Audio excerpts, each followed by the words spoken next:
চিংড়ি দিয়ে লাউ পাতা বাটা আমার রেডি। আজকের রেসিপি কুচো চিংড়ি দিয়ে লাউ পাতা বাটা। নিয়ে নিয়েছি কুচো চিংড়ি মাছ, কাঁচা লঙ্কা, রসুন, অল্প কালো জিরে, নুন মিষ্টি স্বাদ মতো, অল্প হলুদ আর লাউ পাতা।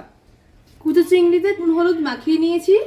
এবার তেল গরম হলে কুচো চিংড়িটা ভেজে নেব। তেল গরম হয়ে গেছে, এবার চিংড়ি মাছটা তেলে ছেড়ে দিন।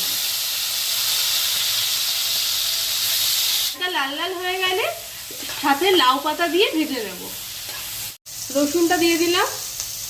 রসুন, লঙ্কা, হলুদ, কালো জিরে সব একসাথে দিয়ে হালকা করে এটা ভেজে নেব। এবার লাউ পাতাটা দিয়ে দিলাম।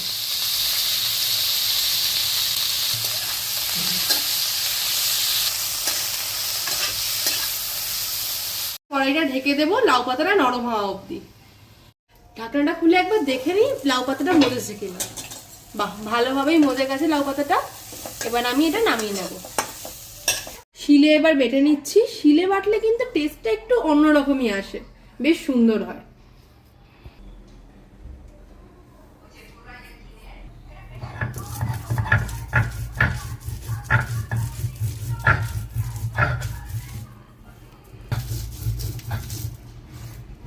চিংড়ি দিয়ে লাউ পাতা বাটা আমার রেডি। ওপর থেকে হালকা একটু সর্ষের তেল দিয়ে নেব।